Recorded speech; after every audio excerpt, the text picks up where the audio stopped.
Assalamu alaikum, I'm Aisha and you're watching Samar News. Here are today's headlines.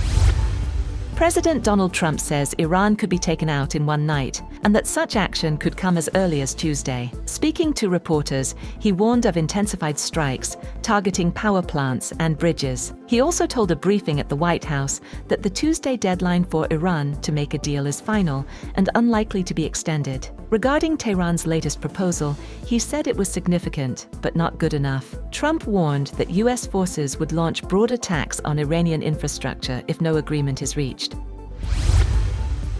On the other hand, Iran's supreme leader Mojtaba Khamenei has said that assassinations and attacks will not disrupt the country's armed forces. In a statement carried by IRIB News, he accused what he called the American Zionist enemy of killing IRG. See Brigadier General Sayed Majid Kademi. Khamenei described the commander as a key figure in Iran's security and intelligence operations, warning such actions would not weaken the military. The United States and Iran have received a new peace proposal aimed at ending hostilities, but Tehran has rejected reopening the Strait of Hormuz at this stage. Sources said the framework includes an immediate ceasefire followed by a broader agreement within 2 to 3 weeks. Meanwhile, President Donald Trump has warned of severe consequences if the strait remains closed, as diplomatic contacts continue involving key regional players, including Pakistan. Iran's Foreign Ministry spokesperson Esmail Baghei has said that ceasefire negotiations are incompatible with ultimatums and threats. Speaking during the weekly press conference, he said Tehran has finalized its response to proposals conveyed through Pakistan and other intermediaries, as pressure mounts from Washington. He made it clear that Tehran will not hesitate to defend the country, despite President Trump's plans to wrap up the war, and added that latest US deadline on strikes won't compel compliance. Trump has recently warned of severe consequences if a deal is not reached by April 7th to reopen the Strait of Hormuz, which remains closed after Iran's retaliation to US and Israeli strikes.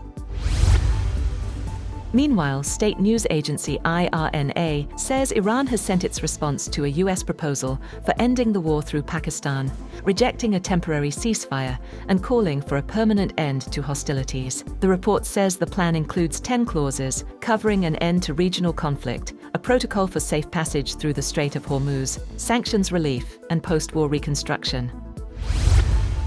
Iranian media has reported that the head of intelligence of the Islamic Revolutionary Guard Corps has been killed in a strike. According to statements attributed to the guards, Majid Kademi died in what was described as an attack by US and Israeli forces. He had taken over the role earlier this year after his predecessor was also killed in previous strikes.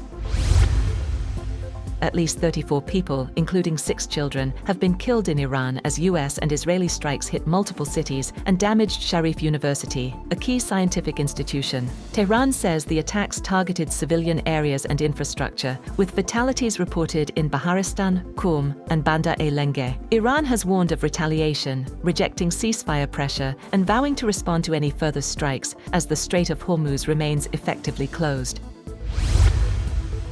The United Nations has condemned escalating violence and inflammatory rhetoric in the Middle East, warning against threats targeting civilian infrastructure. UN spokesperson Stéphane Dujarric said officials were alarmed by remarks from Donald Trump suggesting possible attacks on power plants and bridges, stressing such actions would violate international law. The UN urged an immediate end to the conflict as fighting intensifies in southern Lebanon, where more than 1 million people are now displaced and peacekeepers have been wounded in recent attacks. At least 10 people have been killed in an Israeli airstrike near a school sheltering displaced Palestinians in central Gaza. Witnesses say clashes broke out between residents and an Israeli-backed militia before drones fired missiles into the area near the Maghazi refugee camp. That's all for now. For more updates, visit www.samar.tv. Thank you for watching Samar News.